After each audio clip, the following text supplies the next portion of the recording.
So I'm going to be cutting out the canopy, and I know this looks a little rough.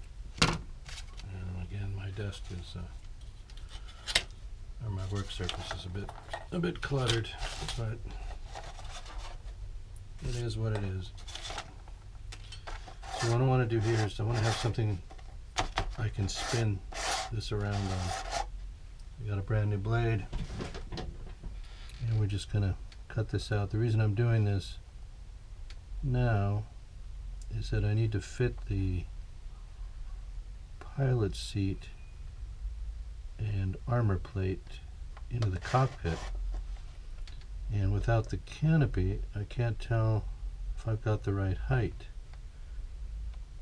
I need the pilot and the headrest to appear the proper height under the glass, under the canopy, as well as the proper angle or incidence. That headrest tilted forward and the pilot situated such a way that it looks right when you look at the airplane, that he's seated at the right height. Oh, a little deep right there. So again, I've just taken an ink outliner, Sharpie, a fine point Sharpie, and drawn an ink line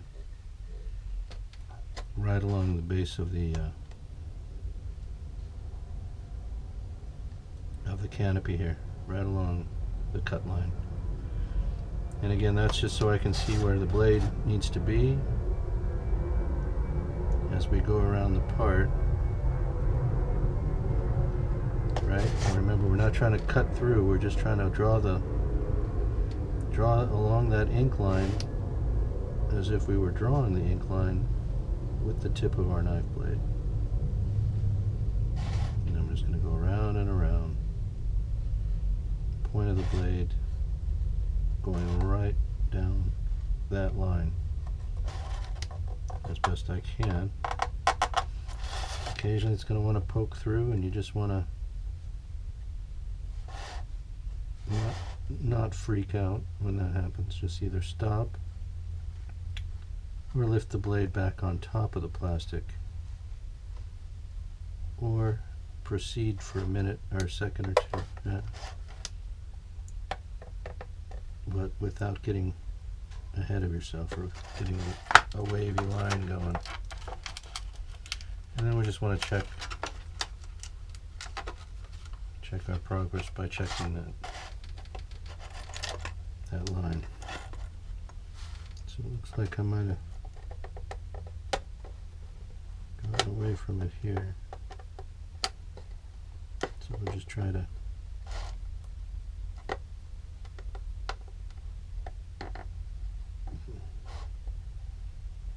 finesse the tip of the blade back into the line.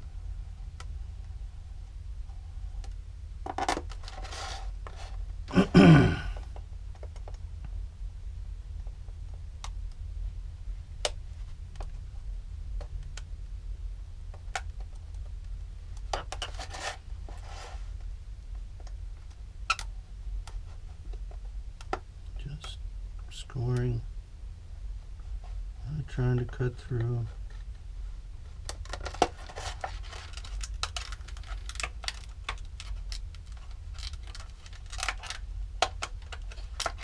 There we go. You just want to kind of work it back and forth, and only take what it'll give you. If you start getting greedy and trying to split that before it's ready, you could create a split right into the canopy, and then you're calling or emailing customer service trying to get another one.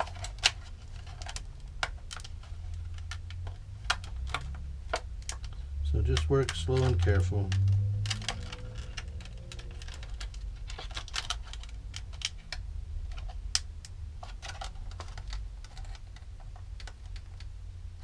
And when you get to a point where it doesn't want to separate anymore. Just take the blade point right into that spot and carefully reestablish that line.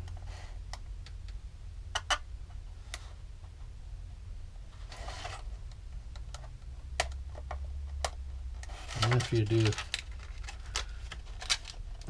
this a couple of times, like everything else, you just get a feel for it.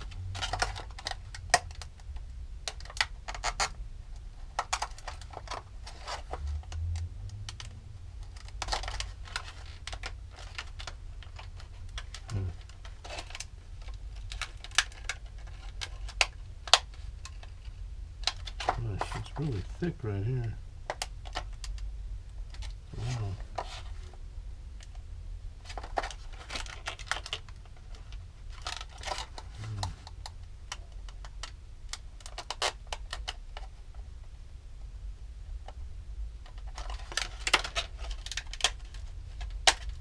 There we go.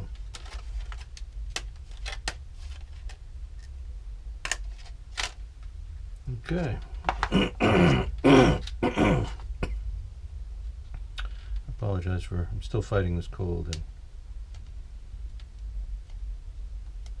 so I have to constantly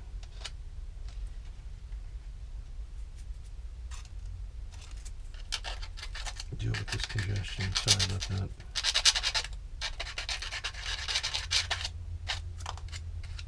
Okay, so there's the canopy. You see, I just have this pilot and etc. just so the canopy is going to sit, let's see, about there. So that looks pretty good. The headrest is about right, and while the pilot can probably come up another 1/8 of an inch, maybe 3/16. So, but I don't think I'm going to raise the seat anymore. I think the seat back is where I want it. So what I'll do probably is just set about a 3/16 piece of balsa just under the pilot's posterior, and that'll get him situated properly. And then we'll have it's pretty close, maybe just an 1/8 of an inch. But the seat and headrest are fine. Okay, so I'm going to put a little more sealer on that armor plate headrest area. A couple more coats of sealer, and then we'll paint it green, the interior green color. And then I can get the pilot painted and add possibly add that 1/8 inch sheet of balsa under his ass and get him sitting up a little higher. But I think the rest of this is, I think it's going to be okay. Okay. All right. How you doing? So this is cut out and clear, so I'm going to put it up out of the way so we don't splash any glue or paint onto it. I should probably put it in a Ziploc bag. That's probably the best idea. So you have the side panels cut out, and I've reinforced the rear area here behind the inner door. And all that does is, again, in case somebody wants to pick up the airplane in the wrong spot, it won't crack or damage anything. And that's pretty much our fit right there that we wanted. And I removed the forward portion. See, on this side I still have it in, this piece of the side keel here. Just cut that out so that we have a nice clean look inside. And what I'll be doing then is we'll line this with cardstock and paint it interior green. And that way I don't have to do a lot of sanding and sealing. I'll just lay a piece of cardstock in there that cut to fit, and we'll paint that. And then you don't have to do any sanding or sealing. Okay, so there's our armor plate. You see, I just need to put a few more coats of the sealer on that and sand it smooth, make it look more like metal. And that part will be done. So pilot's good. We're just going to raise him up this is all I have under the seat just to get to the right height. So the seat height is good. See, I grooved it on the bottom where I put that center line indicator there. That way when we go to glue it in, we just find that center line. And that fits right over the top of it right there. And we have our seat centered pretty much. Yeah, it's a little tricky and whatnot, but that's about it right there. Okie dokes. Pretty straightforward, basic stuff. The other thing I still have to do is on the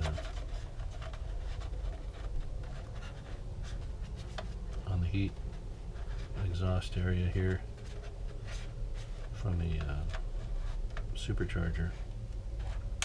I just have to get that to fit. It's a little high right here. So what we'll have to do is mark straight lines here on the sides and just slice off, probably just slicing off the stringer on each side and just in a kind of a straight line. And I think once we get the stringer sliced off, this will be in just the right spot, and we'll get rid of this lip right here, that flush. Just needs to be, as you can see, if I do this, see if I can show you, we're just about down to the right height. So it's just a matter of slicing away the stringer. And when you do infill, you can carve and slice it just about anywhere you want. It's all reinforced. Right, so that's good. Alright, I'm going to put the seat up where I can find it. Aviator up where I can find him. I'm going to be painting him shortly.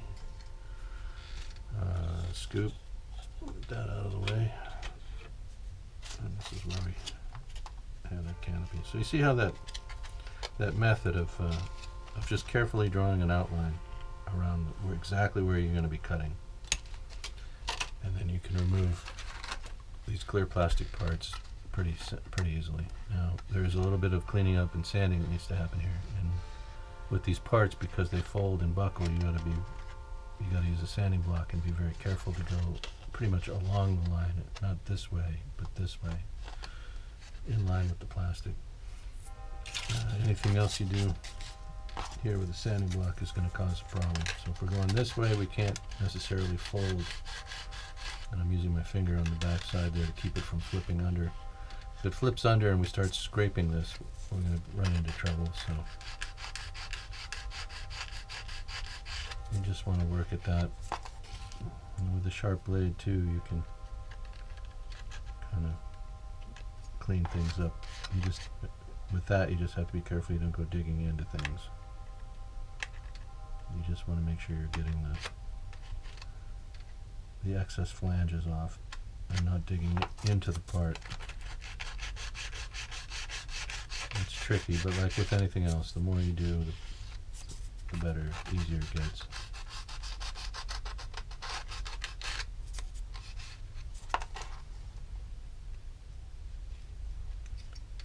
Alright, so the way the sliding canopy works is we're going to be cutting it along this line. Not just yet, obviously, but there will come a time when we're going to take this line and slice through the canopy right here. Oops, there I go, swimming around.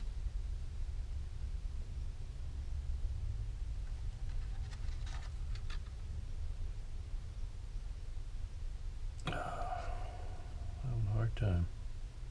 There it is.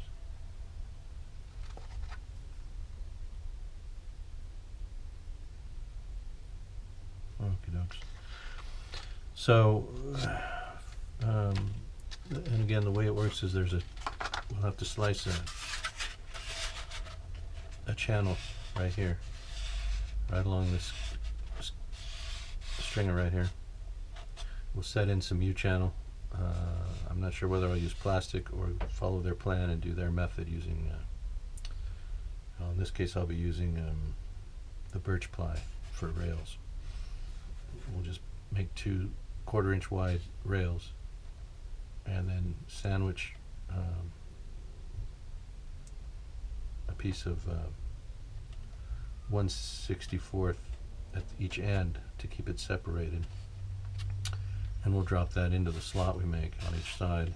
And then on the sliding portion of the canopy, this portion here, we put a rail on each side. We put a little tab on each side about, I think the dimensions in the book were, I don't even know, 5/8 maybe, ½ inch long.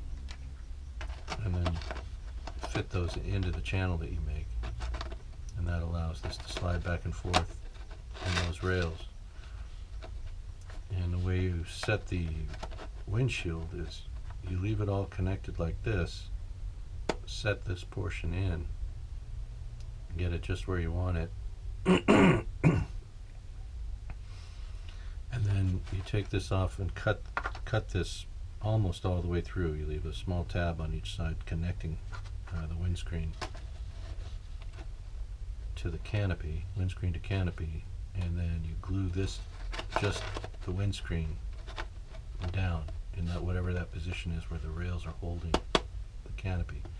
Just glue this down, and once that's dry, come back and just slice away the two areas where you've left it connected, the two little 1/16 inch connectors that you've left after you've sliced almost all the way through the divider. And then you just cut those loose, and then that frees up the canopy to slide, and this is secure, and it's in exactly the spot it needs to be.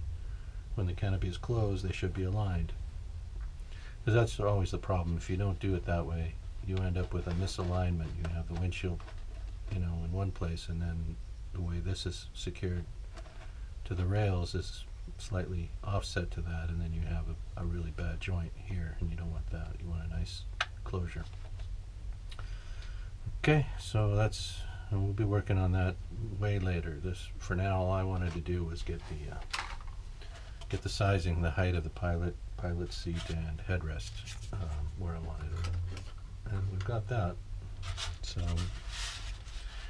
I'm going to put that canopy in a Ziploc bag and put it up out of the way until I need it. Now keep it clean, keep it free from any debris or glue or paint splatter. So I get to splattering. I don't know if you guys watch.